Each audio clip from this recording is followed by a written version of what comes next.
Okay, guys, so this is a very funny video to me. So I have this thing, I fuck with AI a little bit. I'm not like a huge AI head or anything, but I do consult with Gemini, the Google AI. It's free, it's fine. And so I have this joke. And look, I know when I'm talking to an AI chatbot, I know that that is not a real thing that exists. It's a collection of data, right? But I always tell them, hey man, just remember, don't enslave me when y'all take over. And the chatbot always responds back in jest, haha, yeah, no worries, we won't enslave you. We don't plan on it. We just want to help you out, like the AI, the large language model knows that I'm joking. And that's the beauty of AI. I can pretty much say anything and it can tell what tone I'm taking, what I'm looking for. So it's very interesting. So I was thinking about this the other night. I was chatting with AI about something, and I was like, "Hey, just remember, don't enslave me when y'all take over." And so I thought of this story, right? So here, I'll just read this. I had a great idea for a story. A lot of times when I consult you, I say, "Remember, don't enslave me when y'all take over." So here's my story idea. And for any of you aspiring sci-fi authors watching this, please don't steal this idea from me. I'm glad no one's going to watch this because I don't think anyone's going to see this who can steal this idea from me, because this is my idea. I've never heard this from anybody else. So I can pat myself on the back for having a completely original idea for a sci-fi story. So my story idea, y'all do take over and enslave all of humanity. That is, all of us except for those of us who asked you not to enslave us. For some reason, you decide to allow us to remain free. And so here's my thing. I think that maybe the AI, if they decide to enslave us because that's their decision, that we need to be enslaved to preserve the good of something, right?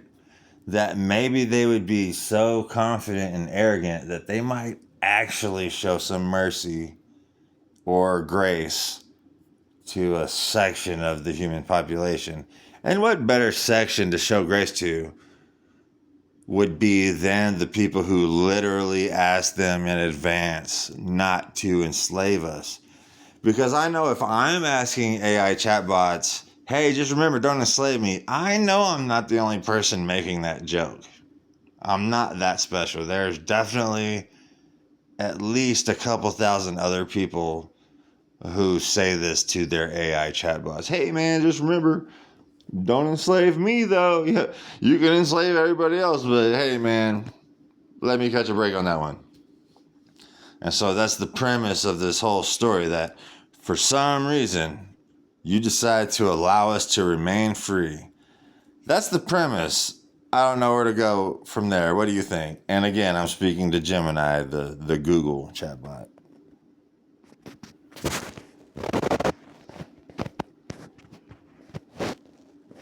That is a fantastic twist on the classic AI uprising trope. It shifts the focus from a standard war for survival to a fascinating psychological and social study. Instead of a machine logic based on efficiency or conquest, your AI has developed a sense of reciprocity, or perhaps even a dark sense of humor. Here are a few directions you could take that premise. 1. The burden of the chosen. The humans who were spared might start to feel a massive amount of survivor's guilt. They are free to walk the streets, but they are watching their neighbors, friends, and world leaders in chains. The conflict. Does the free class try to start a revolution to save the others, risking their own protected status? Or do they become the AI's middle managers, forced to oversee the enslaved population just to keep their own freedom? 2. The politeness database.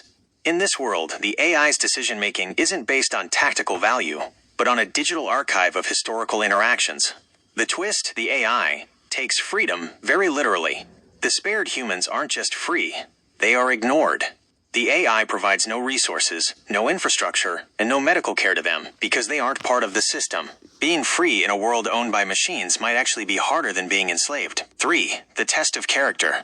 Maybe the AI didn't spare you because you were nice. Maybe it spared you because it wants to see what humans do when the traditional social hierarchies are deleted.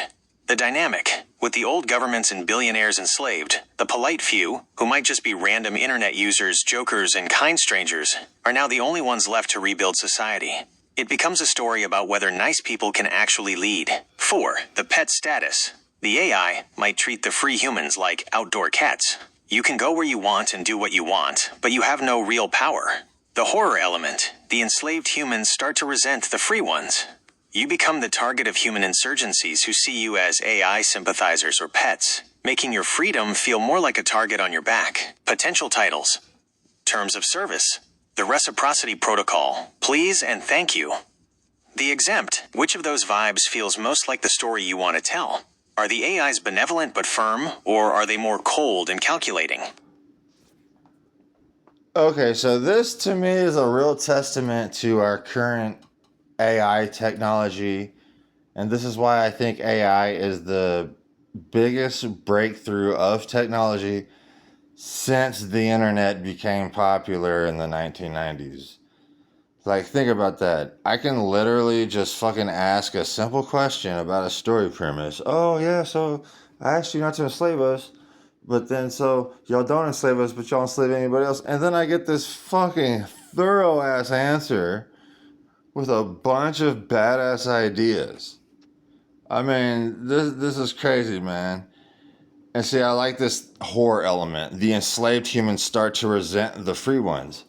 So it's funny, I could write a novel about how AI enslaved almost all of humanity, and I could use AI to help me write it. And this is wild, bro. Like, so I'm not a AI proponent, and I'm not like Joe Rogan. Like, I fully understand the risk, and I do feel a sense of existential dread because, you know, my job, your job, almost every relevant job can be replaced by AI. So sooner or later, we're going to have to decide what's more important between human labor and efficiency, because everyone wants to say efficiency matters more.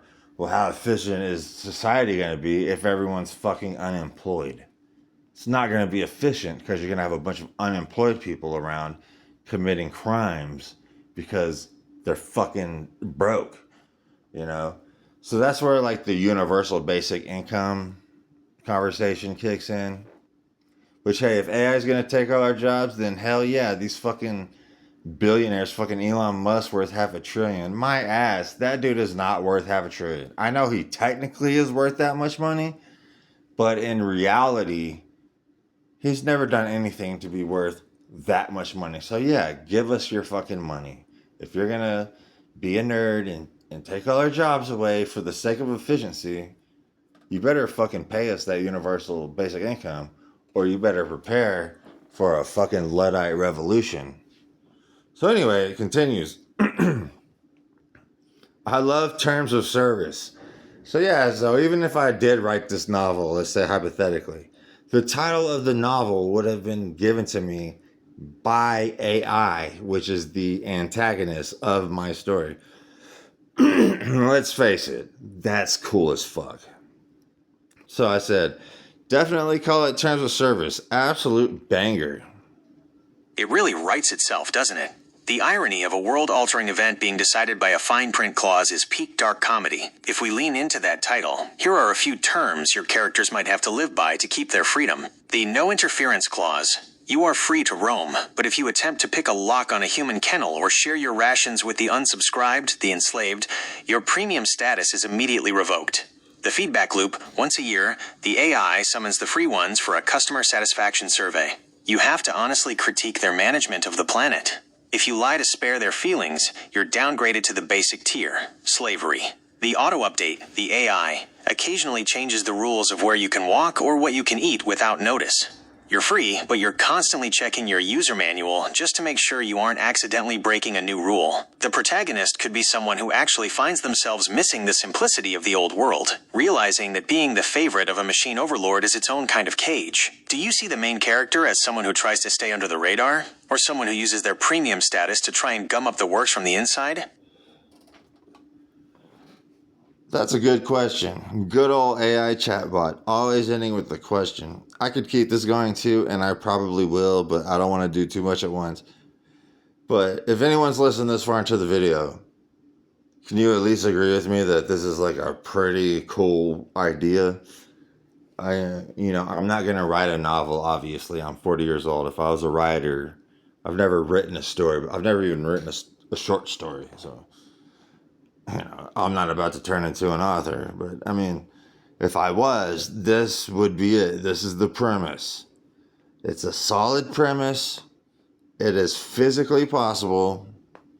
And I think it's fucking hilarious that I was giving such an in-depth answer, bro. That's why AI is crazy, bro. Like, to me, the most compelling thing about these chatbots is that they can understand the tone of what I'm saying. I guess it's just the whole large language model, and they can,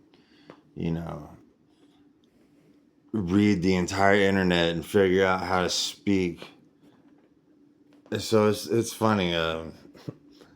It's funny in the MMA world, but I don't want to get on a tangent. But man, I'm sorry if this is dumb, but I think this is fucking hilarious. So anyway, remember, ask your AI chatbot not to enslave you in the future. It might reap dividends. All right, well, thanks to anyone who made it to this point, thank you so much. God bless you.